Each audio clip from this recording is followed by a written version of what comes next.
Nueva York era una ciudad en ebullición. Calles abarrotadas, idiomas mezclados, humo saliendo de las fábricas y barrios enteros donde la ley parecía detenerse en la esquina. Allí, entre conventillos y callejones, llegó algo más que mano de obra barata desde Europa. Arribaron códigos antiguos, juramentos sellados con sangre y una idea clara sobre el poder. Primero fue supervivencia, después control. Y antes de que el alcohol se volviera ilegal y el dinero inundara la noche, una organización silenciosa ya había echado raíces: la mafia. The five families had not only survived, but flourished through Prohibition, the Depression, and World War II. And by the early 40s, they were tapped into revenue streams all over New York City. They'd extort local businesses, traffic illicit goods, run gambling operations in the neighborhoods, and give loans to business owners in a pinch. Their portfolio was diversified, and their lifestyle comfortable. These were the glory years. Antes de cruzar el Atlántico, la mafia ya existía. No como una estructura formal ni como una organización unificada, sino como una lógica profundamente arraigada en la vida cotidiana de Sicilia. Durante siglos, la isla había sido dominada por potencias extranjeras. Españoles, franceses o borbones gobernaban a distancia y con desinterés por la población local. El Estado era una figura lejana, débil o directamente hostil. En ese vacío de autoridad, la justicia no provenía desde arriba, sino que se construía desde abajo a través de acuerdos privados y violencia selectiva. En ese contexto surgieron los llamados uomini d'onore, es decir, hombres de honor.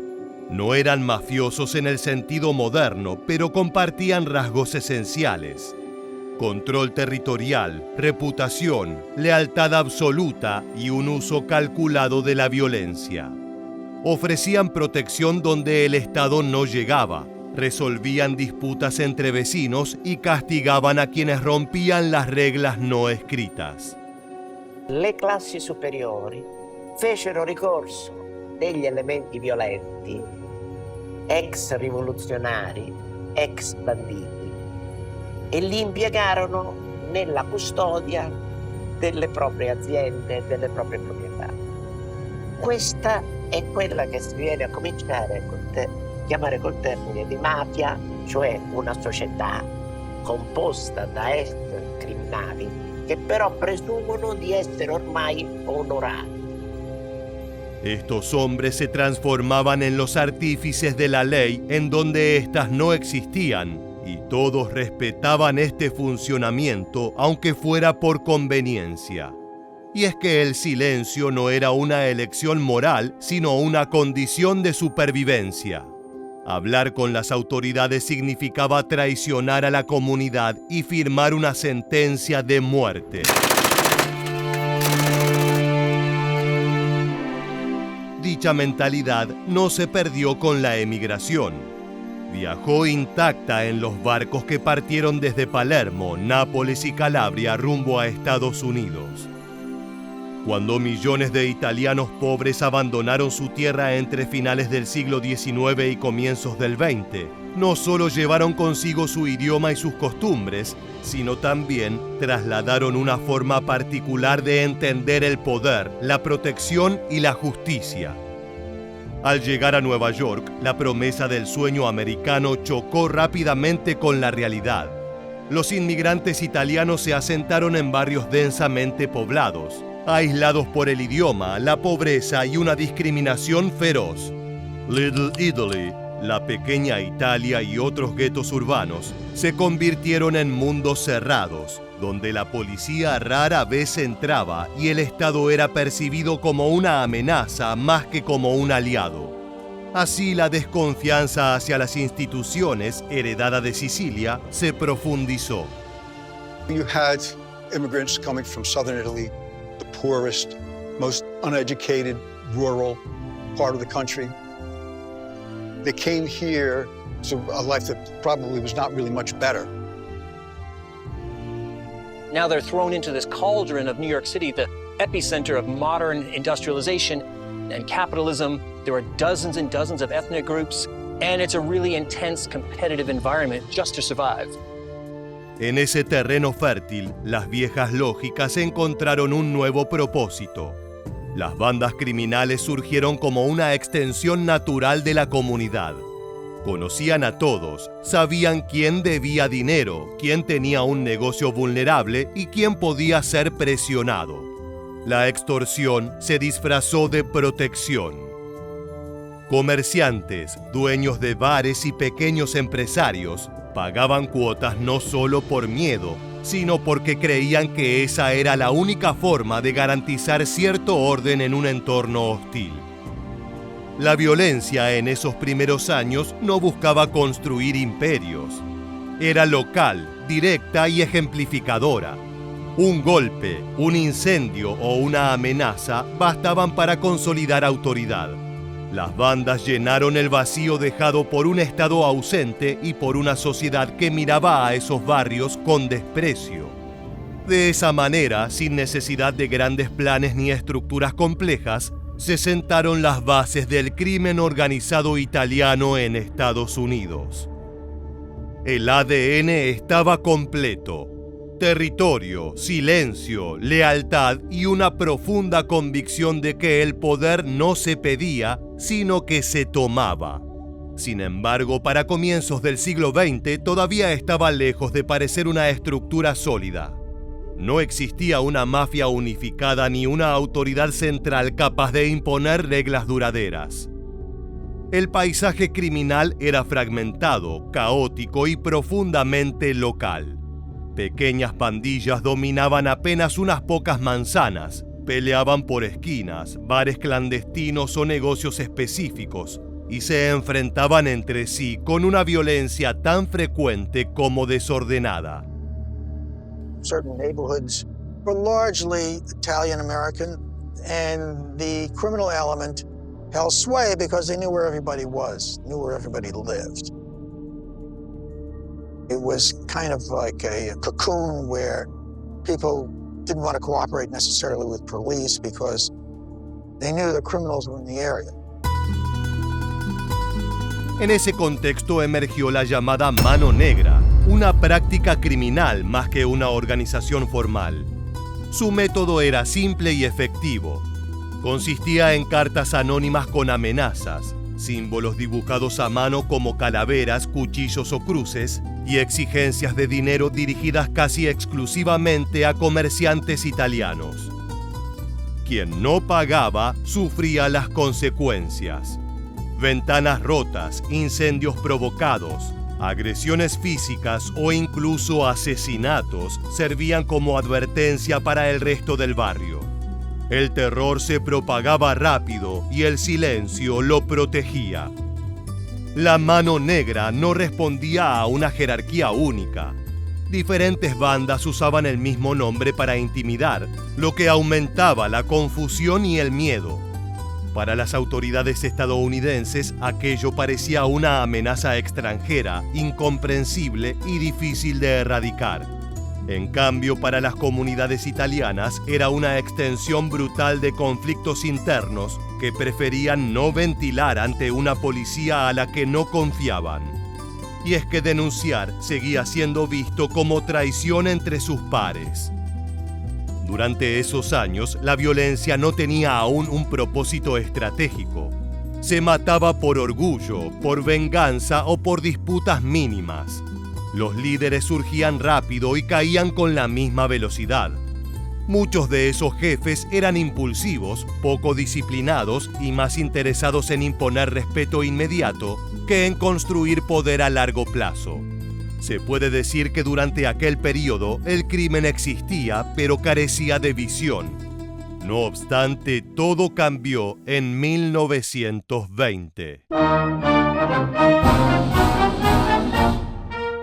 Ese año, el gobierno de Estados Unidos prohibió la fabricación, venta y distribución de alcohol. La intención era moralizar la sociedad, pero el resultado fue exactamente el contrario. La demanda de licor no desapareció, sino que se volvió clandestina.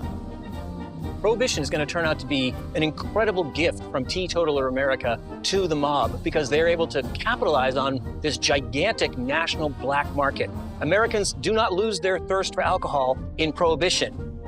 It's all about that supply and demand, and it really allows mobsters in the city to consolidate power and to build wealth, becoming millionaires thanks to Prohibition. De la noche a la mañana, el alcohol ilegal se transformó en el negocio más rentable del país. Y quienes ya estaban acostumbrados a operar al margen de la ley, entendieron antes que nadie el tamaño de la oportunidad. Sin embargo, el contrabando exigía algo nuevo: organización. Ya no alcanzaba con intimidar a un comerciante del barrio. Había que importar alcohol desde Canadá y el Caribe, transportarlo por rutas seguras, almacenarlo, distribuirlo y protegerlo. Así aparecieron estructuras más complejas con roles definidos. Algunos se encargaban de la logística, otros de la contabilidad, otros de corromper policías, jueces y funcionarios. El crimen empezó a parecerse a una empresa. La violencia no desapareció, pero cambió de función. Dejó de ser impulsiva y se volvió instrumental. Matar seguía siendo una opción, pero ahora debía servir al negocio. Las alianzas entre bandas rivales se volvieron posibles cuando el dinero estaba de por medio. En ciudades como Chicago, figuras como Al Capone construyeron imperios basados en el alcohol ilegal, demostrando que el poder real ya no estaba en la calle, sino en el control de las rutas y los acuerdos. En Nueva York, las pandillas italianas aprendieron la lección. El caos del pasado ya no era rentable. La prohibición había elevado el crimen a una escala inédita y solo sobrevivirían quienes supieran adaptarse. Sin saberlo del todo, esas bandas estaban dejando atrás la era del crimen de barrio y entrando en una guerra mucho más grande donde el premio no era una esquina, sino una ciudad entera. In the late 1920s, two men, Joe Mazzeria and Salvatore Maranzano, had emerged as two of the most powerful bootleggers in New York City. Mazzeria in East Harlem, Maranzano in Brooklyn. Each recruited a gang of young Italian immigrants to help run their operations. Lines were drawn between the two factions. And in 1930, a violent fight for control over the bootlegging market played out in the streets. El dinero de la prohibición había convertido al crimen organizado en un imperio. Pero ese crecimiento acelerado también expuso una tensión interna imposible de contener. Estas dos facciones italianas de Nueva York competían por el control absoluto del negocio del alcohol, del juego y de la extorsión. Del lado de Giuseppe Joe the Boss Mazzeria se representaba el viejo modelo mafioso, jerárquico, tradicionalista y basado en lealtades personales. Del otro, Salvatore Maranzano, originario de Castellammare del Golfo, se presentaba como un reformador, pero defendía una estructura aún más rígida y autoritaria. La guerra que estalló en 1929 se extendió durante 2 años. Fue un conflicto silencioso y brutal, librado en restaurantes, callejones y oficinas. Los asesinatos se multiplicaron, los aliados cambiaron de bando y la paranoia se volvió regla. Nadie estaba a salvo.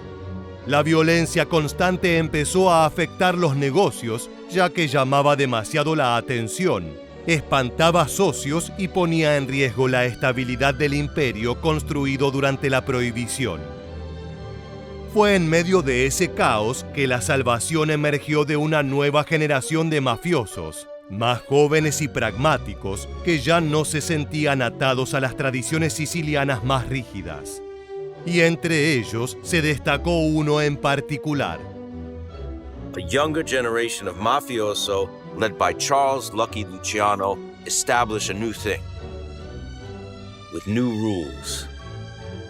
So Lucky Luciano was the godfather of the godfathers, was the main gangster who created not only the 5 families, but some 20 other odd families throughout the country.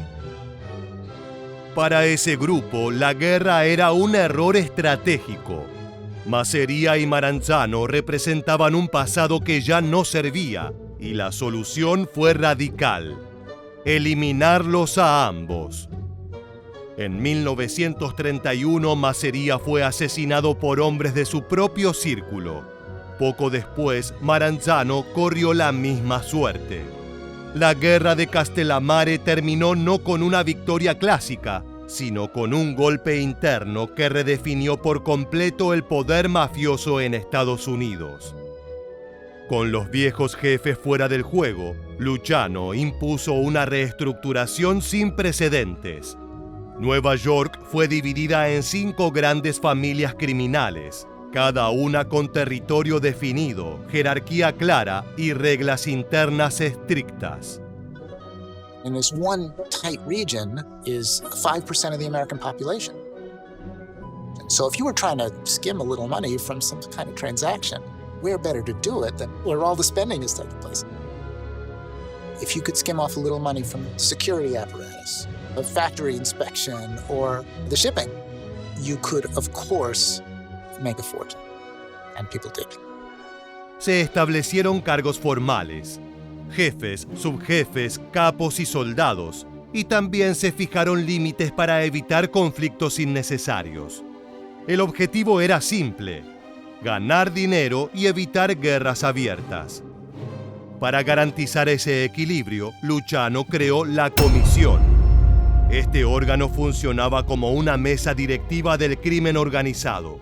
Allí se resolvían disputas, se autorizaban asesinatos importantes y se coordinaban negocios a gran escala.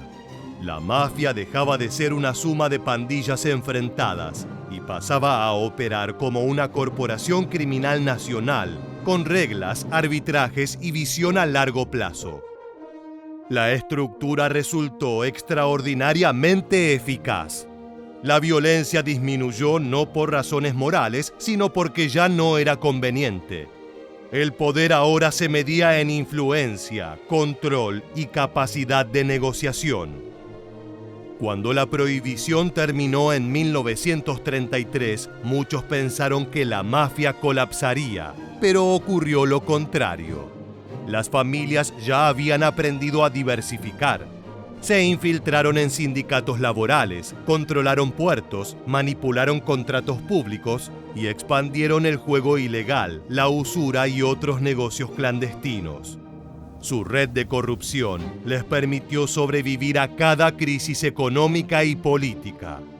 A lot of times these labor unions also represented, workers that were quite individually weak. They certainly didn't have the ability to stand up to corruption. The classic is the docks. La mafia estadounidense había alcanzado su forma definitiva.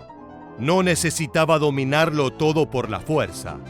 Le bastaba con estar en los lugares clave, moviendo los hilos desde las sombras. El ascenso había terminado. Ahora el poder era permanente. En conclusión, el ascenso de la mafia en Estados Unidos no fue una anomalía ni una simple acumulación de crímenes aislados, sino el resultado de un contexto social marcado por la exclusión, la corrupción y decisiones políticas que abrieron oportunidades inesperadas. Nació en los márgenes, creció al abrigo del silencio y se fortaleció cuando el Estado fue incapaz de controlar aquello que prohibía.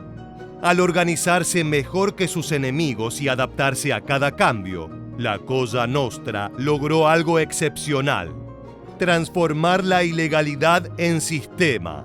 Por eso su historia no se mide solo en jefes caídos o guerras ganadas, sino en una pregunta incómoda que sigue vigente. ¿Qué ocurre cuando el crimen entiende el poder antes que la propia ley? De esta manera llegamos al final. Si te gustó este video, te esperamos en nuestra próxima entrega para seguir descubriendo la historia militar.